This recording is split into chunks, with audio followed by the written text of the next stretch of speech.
నమస్తే నేను Vamsi welcome to special drive.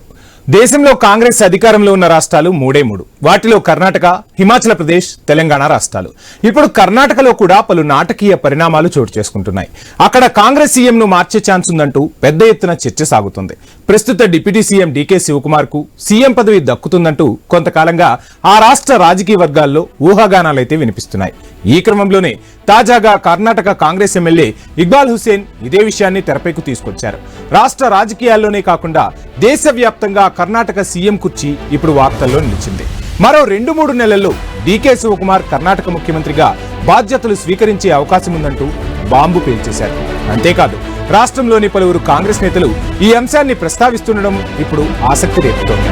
దీంతో కర్ణాటకలో మళ్లీ సీఎం మార్పుపై ఊహాగానాలైతే జోరందుతున్నాయి. సిద్ధరామయ్యను దించి డీకే శివకుమార్ కు సీఎం బాధ్యతలు అప్పచెప్తారంటూ ప్రచారము జరుగుతోంది.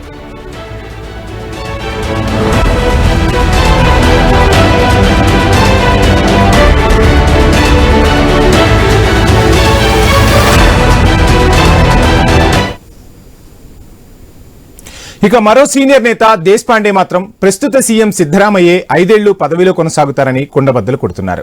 సీఎం డిప్యూటీ సీఎం మధ్య ఏమైనా విభేదాలు ఉంటే అది హైకమాండ్ చూసుకుంటుందని తేల్చి చెప్పేశారు. పదవులు లాక్కునేంత గొడవలు మాత్రం వారిద్దరి మధ్య లేవంటున్నారు.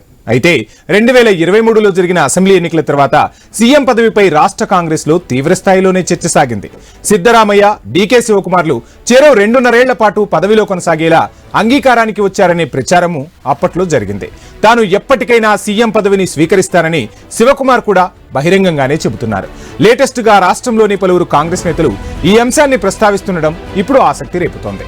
ఈ విషయంపై ఇప్పటికే పలుమార్లు సీఎం సిద్ధరామయ్య కూడా స్పందించారు. నాయకత్వ మార్పు అనేది అధిష్టాన పరిధిలో ఉంటుందని తేల్చి చెప్పారు. దీనిపై తాను బహిరంగంగా ఏమీ మాట్లాడబోనంటూ అప్పట్లో ప్రకటించారు. తాజా చర్చ నేపథ్యంలో సీఎం సిద్ధరామయ్య, డీకే శివకుమార్ ఎలా స్పందిస్తారనేది ఇప్పుడు ఆసక్తికరంగా మారింది. ఇలాంటి టైంలో కర్ణాటక ఏఐసీసీ ఇన్ఛార్జ్ రణదీప్ సుర్జేవాలా ఆకస్మికంగా అక్కడ రాష్ట్రంలో పర్యటించారు. సుర్జేవాలా టూర్ పై ఏఐసీసీ చీఫ్ ఖర్గే కూడా స్పందించేశారు. రాష్ట్రంలో జరుగుతున్న పరిణామాలను తెలుసుకునేందుకు వెళ్లారని చెప్పారు. కర్ణాటకలోని తాజా రాజకీయ పరిణామాలపై సుర్జేవాలా సమాచారాన్ని సేకరించి హైకమాండ్ కు నివేదిక అందిస్తారని, దాని ఆధారంగా పార్టీ అధిష్టానం తదుపరి నిర్ణయాలు తీసుకుంటుందని ఖర్గే వెల్లడించారు.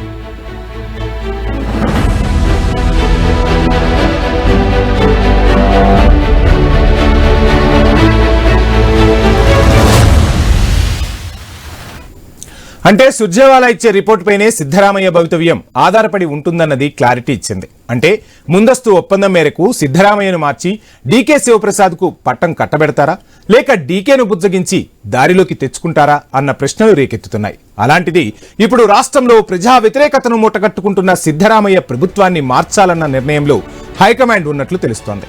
ప్రభుత్వంపై ప్రజల్లో తీవ్ర వ్యతిరేకత ఉన్న విషయాన్ని కాంగ్రెస్ హైకమాండ్ గమనించిందట. అందుకే సీఎం మార్పుపై చర్చ జరుగుతోంది. అదే కనుక జరిగితే సిద్ధరామయ్య దీనికి ఒప్పుకుంటారా? సీఎం పీఠాన్ని సిద్ధరామయ్య వదులుకుంటారా? మహారాష్ట్ర సిండేలా మారిపోతారా అన్నది కూడా చర్చగా మారుతోంది.